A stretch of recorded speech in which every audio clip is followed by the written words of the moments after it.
Oi pessoal, tudo bem? Espero que sim. Está começando mais uma entrevista especial no canal Empreender e hoje a gente tem um tema que é bastante importante, hein? A qualidade, a saúde mental na empresa que você tem. Como é que está funcionando isso, hein? É muito importante a gente entender esse ponto, afinal de contas, a felicidade do funcionário, o bem-estar do funcionário também vai nortear aí como é que vai ser o sucesso da sua empresa. E para conversar com a gente, a psicóloga Amanda Oliveira, que vai dar dicas para a gente de como ter um ambiente de trabalho saudável e a partir disso fazer um negócio de sucesso. Amanda, seja bem-vinda. Oi, Márcio, obrigada pelo convite. É um prazer estar aqui com vocês e compartilhar sobre esse tema. Amanda, muito obrigado pela sua participação aqui com a gente. E para começar, Amanda, qual é o ambiente de trabalho perfeito dentro de uma empresa? Perfeição é uma coisa difícil, né? Porque a gente está falando de pessoas, né? E pessoas, cada um vai ter a sua singularidade, a sua particularidade, então chegar a essa perfeição é realmente muito difícil. Na verdade, creio eu que a gente nunca vai chegar, porque a gente não vai conseguir agradar todo mundo. Porém, a área organizacional, da psicologia organizacional, que traduzindo para algumas pessoas é o RH, é a área de recursos humanos, de gestão de pessoas, ela tem uma possibilidade muito grande, muito ampla de adotar ferramentas, metodologias para poder promover a qualidade de vida, o bem-estar dos funcionários, né? E promover, inclusive, uma cultura integrativa que tenha a ver, inclusive, com os objetivos, valores e visão da empresa.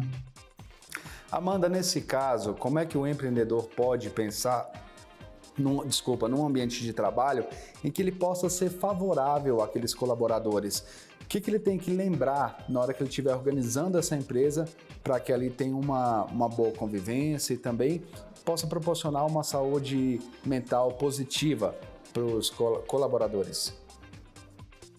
Márcio, fazer o básico bem feito é o fundamental, né? E quando se fala do básico dentro da área de recursos humanos, ela vai muito além do departamento pessoal, que é a área que normalmente todas as empresas têm. Se não tem internamente, tem uma contabilidade que faz, né? Então, a área de departamento pessoal, aquela área mais processual, de admissão, férias, pagamento, ela faz parte, né, de toda e qualquer empresa, porém ela não é o RH em si, na verdade ela é um dos subsistemas. Né? E aí, quando eu falo básico, é inserir outros subsistemas que são extremamente importantes para a saúde da empresa, né? Além da saúde dos colaboradores, da empresa em si, né? Como a área de recrutamento e seleção, né? Que é a área de portas de entrada de todo funcionário, até para poder fazer processos seletivos que sejam coerentes com o que a empresa precisa. E aí, hoje, falando de um mundo urbano, não é só no que se refere a perfil técnico, mas comportamental também desses profissionais, né? Que também trabalha nessa área, né, recrutamento e seleção, ainda trabalha muito com a manutenção dessas pessoas, ou seja, com a retenção delas dentro da empresa,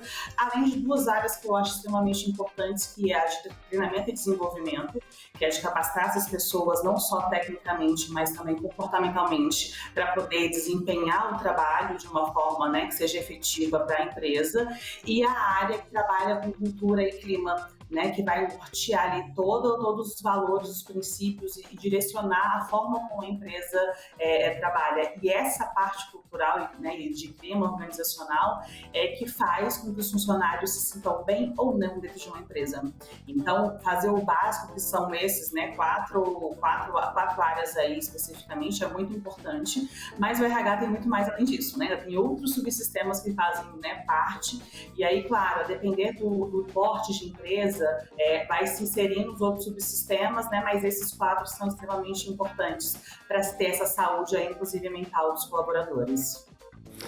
Amanda, a gente hoje está trabalhando com uma questão mais humana dentro das empresas, né? Um entendimento maior do que aquele entendimento robotizado, por exemplo, do funcionário que não podia faltar, do funcionário que tem que cumprir o horário ali à risca. Não que não tenha, né? Não está liberado disso. Mas, em todo caso, hoje é trabalhado de uma forma mais humana isso, né? Sim, a gente saiu da era industrial já tem um tempão, né? E aí a era industrial é que norteou todos os subsistemas de RH.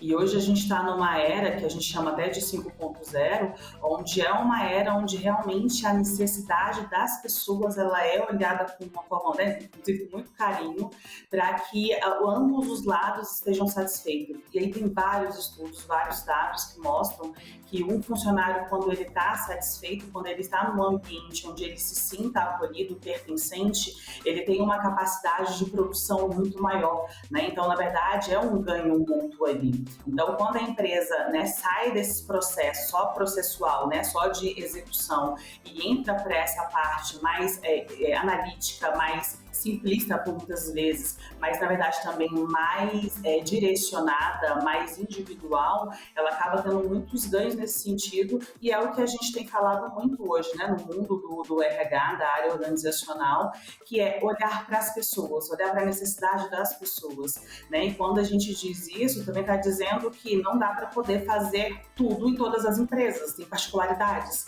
Então, cada empresa precisa entender qual é o seu público, quais são os funcionários, o perfil de funcionário, para aí sim adotando ações e metodologias que façam sentido para aquela realidade em específico. Amanda, e nessa questão de proporcionar um ambiente melhor para o funcionário, o que o empreendedor tem que pensar? E eu acho que vai um pouco mais além, né? Não só na questão do funcionário, mas também na questão do cliente, né? Afinal de contas, eu acredito que a gente esteja em um período em que uma boa relação entre cliente e funcionário pode fazer toda a diferença numa empresa, né? Esse contato, essa conexão, né? Márcio, ambos são clientes, né? Tem um cliente interno, que é o funcionário, o colaborador, e o cliente externo, que é quem consome o produto ou o serviço, né? Quando esse cliente interno está satisfeito, consequentemente, ele trata esse cliente externo de uma outra forma, né? E aí, para poder a gente conseguir ter esse clima e ter pessoas, inclusive, entregando o tanto que podem entregar, é muito importante que essas empresas trabalhem, e o primeiro passo é escutando os funcionários, escutando o que eles precisam, porque senão tem a tendência de que, aí eu vou falar do RH propriamente dito, tem a tendência do RH inserir ferramentas, inserir, né, métodos que está dando certo em outras empresas, mas que naquela empresa ali, para aqueles funcionários, que aí vai depender de faixa etária, de predominância de gênero, né, de faixa salarial, de um monte de questões, se não ouve, não entende o que ele precisa, acaba fazendo coisas que seriam bem interessantes, mas para um outro público, né? Então, a primeira coisa que aí vem do básico bem feito é ouvir as pessoas, porque sem a gente ouvir, a gente acaba trabalhando no achômetro, né? E o achômetro é achômetro, a gente está achando que está dando certo, que vai ter resultado, mas não necessariamente, a não ser que a gente realmente tenha, né, dados básicos, né, de entendimento do que as pessoas precisam, para aí sim medir se teve êxito aquela ação ou não. Então, de novo, repetindo, é fazer o básico bem feito, e o básico é sempre ouvir, que a comunicação é o ponto mais importante de qualquer relação, né? Seja pessoal, de trabalho, é o ponto mais importante. Amanda, eu queria entrar numa questão de forma bem profunda. Eu vou dizer que antigamente, quando uma empresa tinha um funcionário que não estava rendendo de alguma forma, ela mandava esse funcionário embora. Esse seria o caminho nesse sentido. Então, se o funcionário não está rendendo, eu vou mandar ele embora. Mas hoje em dia não. Hoje em dia tem aquela questão de você olhar com um pouco mais de empatia por aquele funcionário, talvez trocar ele de função se ele não estiver rendendo numa área. Então, esse hoje a gente pode dizer que é o melhor caminho, ao invés de dispensar uma pessoa, tentar entender a necessidade dela e por que ela não está conseguindo render de acordo com o que a empresa precisa naquele momento. Entendo que sim. E aí, de novo, tá a escuta, né? Dentro desse processo de desenvolvimento da pessoa, tem a fase de feedback que é extremamente importante, né? Então, quando a empresa entende que o funcionário não está performando como ela entende, né, que deveria ser, né, o interessante é ter uma conversa para que a empresa passe esse feedback para a pessoa, né, e ela tenha clareza do que realmente a empresa está tendo como percepção, para que também a pessoa consiga explanar o que ela está sentindo e o porquê que ela está tendo aquele tipo de comportamento. Quando a gente faz essa escuta, a gente consegue entender o que de fato está acontecendo, e por vezes são questões pessoais, né, que também dá para a gente poder contribuir, ajudar para que a pessoa saia da situação, e outras vezes são situações totalmente direcionadas para o clima, para como a empresa está funcionando, para a liberdade, para a relação com a chefia, que inclusive o maior índice de pedidos de desligamento por conta da relação com a chefia. Então, quando se tem esse material, esse insumo para poder trabalhar, a empresa sim consegue, né, trabalhar com relocação de uma área para outra, ou de uma sede para outra quando tem mais de uma unidade, ou de, na mesma área, conseguir desenvolver essa pessoa naquela competência específica, seja técnica ou comportamental, para ela conseguir performar. E quando tudo isso é feito, né, de uma forma conjunta, ou seja, a empresa mais colaborador, acaba que o colaborador ele se sente pertencido a esse processo de desenvolvimento, então ele acaba tendo a tendência a se entregar mais, porque ele tem consciência, né, do que está acontecendo, tanto a necessidade da empresa quanto do gap que ele mesmo está percebendo ali diante da dinâmica, e assim se comprometer com o resultado. E aí, dentro disso, normalmente se programa alguns feedbacks, né? De tempos em tempos, e aí depende muito de cada caso, mas se é quinzenal, semanal, ter conversas para poder entender como é que está sendo a performance daquele funcionário, mas também dar feedback de como é que a chefia está visualizando aquele desenvolvimento, e assim medindo, né, e dando prazos para poder performar de uma forma mais efetiva, né? Isso de acordo com o que a empresa esteja esperando.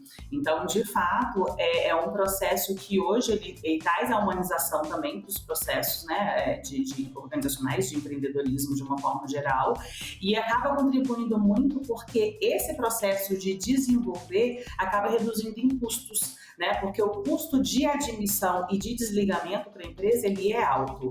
Então acaba que quando a gente trabalha em investimento de desenvolvimento, acaba a gente tendo um custo muito menos, né, menos elevado na verdade, e acaba que o resto dos colaboradores percebem esse movimento da empresa de desenvolver e acaba também tendo um ganho de uma forma geral, né, em grupo, em caso, das pessoas entenderem que, caramba, essa aqui é uma empresa boa para eu trabalhar, porque eu sei que se tiver algum momento que eu não estiver performando bem, eles vão vir falar comigo e eles vão me ajudar a me desenvolver. Então acaba sendo um ganho de uma forma muito grande, né, ter esse olhar diferenciado e mais humanizado. Bom, Amanda, a gente vai dar uma pausazinha agora na nossa conversa, a gente vai para intervalo rapidinho e na volta a gente vai continuar discutindo sobre essa questão do ambiente de trabalho saudável, né? Você que está acompanhando a gente, nosso intervalo é rapidinho e na volta a gente vai tratar sobre ambiente de trabalho saudável e o que o empreendedor não deve fazer para que ele não tenha problemas aí com relação ao trabalho. A gente volta já, é rapidinho.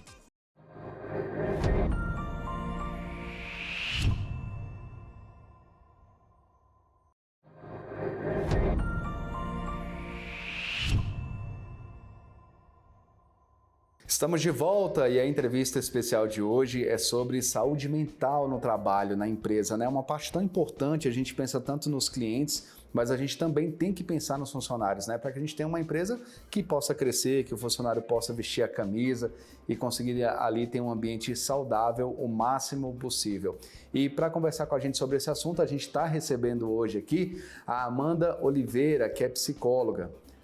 Amanda, voltando ao nosso assunto, e eu queria tratar um pouquinho com você com essa relação de dificuldade, às vezes, que tem numa empresa entre o relacionamento de um funcionário com o outro. Às vezes eles se desentendem ali. E qual que é o melhor caminho? Primeiro para evitar e, se for o caso de acontecer, qual é o melhor caminho para resolver isso?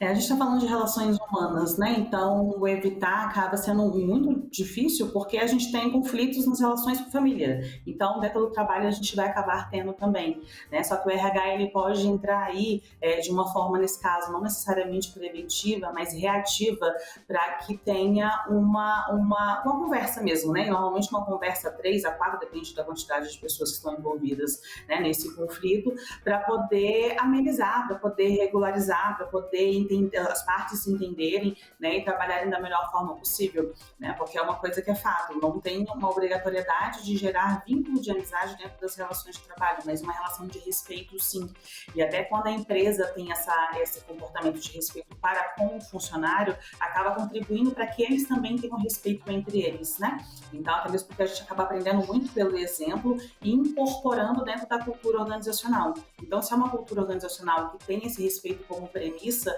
acaba contribuindo para aí sim de uma forma preventiva, para que os funcionários não tenham esses conflitos de uma forma exacerbada ou explícita demais. Amanda, e quando se trata de relacionamento, né, de namoro entre funcionários, tem empresa que proíbe, tem empresa que não proíbe. qual que é o melhor método, se for o caso de uma empresa liberar esse tipo de ação. E se, na sua visão, é viável fazer essa solicitação para que os funcionários não se relacionem. Afinal de contas, levando um pouco para o lado humano aí, coração a gente não segura, né? Às vezes a gente convive muito com uma pessoa todo dia ali e acaba criando um vínculo emocional, né? Exatamente. Inclusive, existem alguns segmentos de trabalho que é extremamente normal esses vínculos acontecerem, como a área de saúde, a área médica hospitalar principalmente. Né? Você pode observar que tem vários médicos que casaram com médicos porque viveram ali horas e horas de convivência. Então, tem algumas empresas que realmente colocam como premissa que não tenha relacionamentos amorosos dentro das organizações. E aí eu entendo que a gente não consegue evitar isso mesmo de fato, porque é o que você acabou de falar, quando se apaixona, quando existe amor, as pessoas não vão escolher onde vai conhecer, né, e não consegue acabar evitando esse sentimento, então por vezes acontece sim. Acho que é muito importante nesse caso, né, talvez para a empresa, pedir transparência para que saibam realmente o que está acontecendo e não no sentido de ficar vigiando, né? Mas na verdade para ter uma conversa de tipo, ok, vocês podem se relacionar, mas lembrando que dentro da empresa é importante não ter, sei lá, trocas de carinhos, algumas coisas do tipo, né? Só para não ter uma demonstração ali clara do que está acontecendo entre eles, apesar de que todo mundo, né, já vai saber, porque a gente acaba tendo as leituras corporais das pessoas, mas mais por uma questão mesmo de respeito, né, e de ter limites. Né? Até para não acontecer coisas que a gente sabe também que acontecem dentro de algumas empresas, e aí tem empresas inclusive mais liberais, e talvez para outras não seria tão interessante assim acontecer, né? Então, mais para definir alguns limites aí. Mas eu entendo que isso é uma coisa que a gente não consegue mesmo controlar, né? A gente consegue, na verdade, orientar caso aconteça, mas controlar mesmo efetivamente é meio que impossível mesmo. Amanda, e aí eu quero manter um pouquinho nessa questão e trazer para a questão da relação de amizade também. Se um funcionário tem um relacionamento amoroso com outro funcionário, a outra funcionária, enfim, acontece que eles podem se desentender pessoalmente ali e acabar trazendo isso para dentro da empresa. Mas isso não acontece só com relação a relacionamentos amorosos, também relacionamento de amizade. Dois amigos podem brigar e ter aquele relacionamento ruim dentro da empresa. Nesse ponto, até que ponto o RH pode se envolver nisso, como o RH deve se envolver e qual que é a melhor solução? O RH pode se envolver a partir do momento que impacta no clima organizacional ou nos processos de trabalho. Né? Então, se está impactando a empresa de alguma forma, é totalmente possível que o RH vai lá e tome a frente. Isso mesmo, ou outras pessoas demandando um problema, ou as próprias pessoas que estão envolvidas demandando ou não demandando, o RH acaba tendo essa liberdade para poder fazer isso. E o trabalho, ele é um trabalho de acompanhamento profissional, que é um dos subsistemas que faz parte do RH também. Tá? O RH compõe por vários subsistemas. Esse sistema de acompanhamento profissional, ele tem muito como premissa, né, acompanhar desde as relações até as competências técnicas mesmo que o funcionário tem.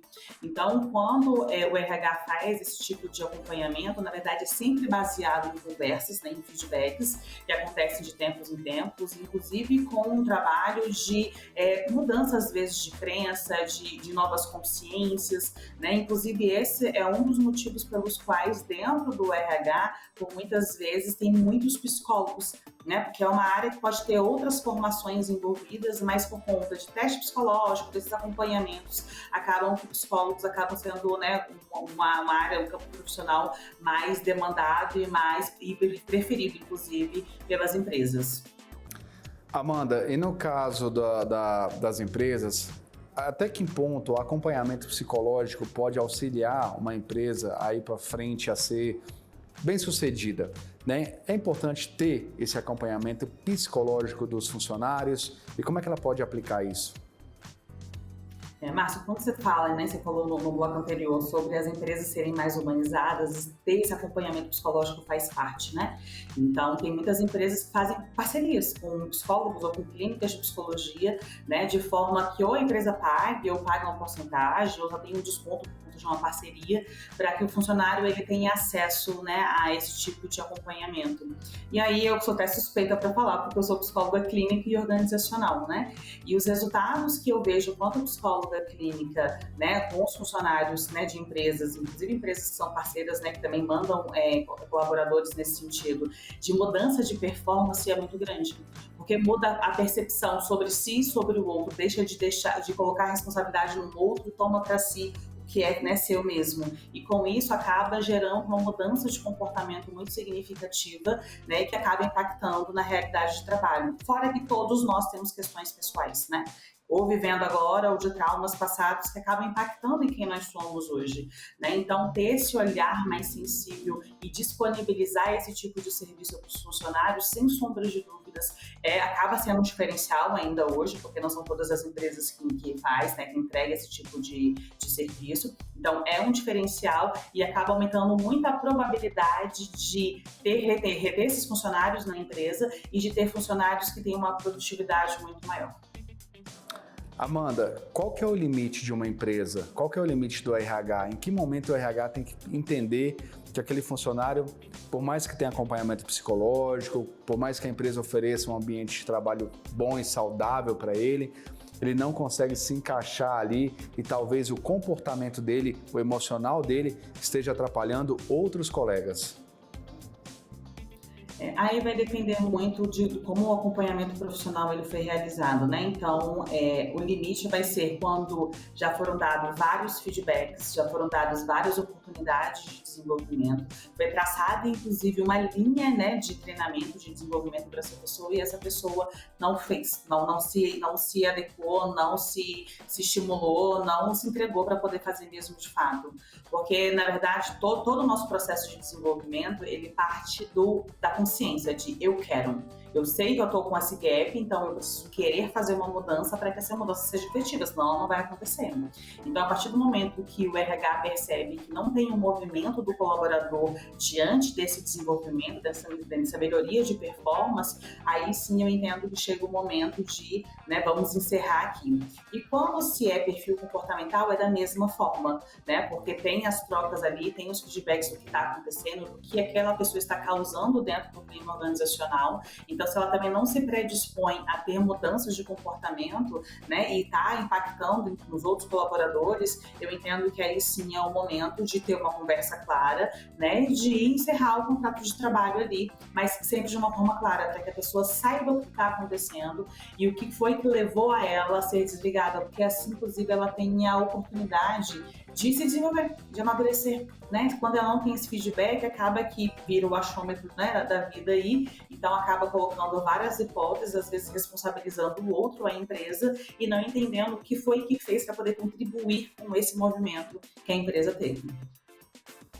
Amanda, a gente está encerrando, nosso programa está chegando ao finalzinho e eu queria que você aproveitasse a sua experiência, tudo que você já conseguiu adquirir de conhecimento, suas experiências em empresas e que você desse um conselho para os empreendedores que estão começando uma empresa ou então aqueles que já têm uma empresa que ainda não pensaram nessa parte emocional, nessa parte psicológica, a partir da sua experiência, qual que é a importância deles investirem nisso também para que eles tenham uma empresa de sucesso?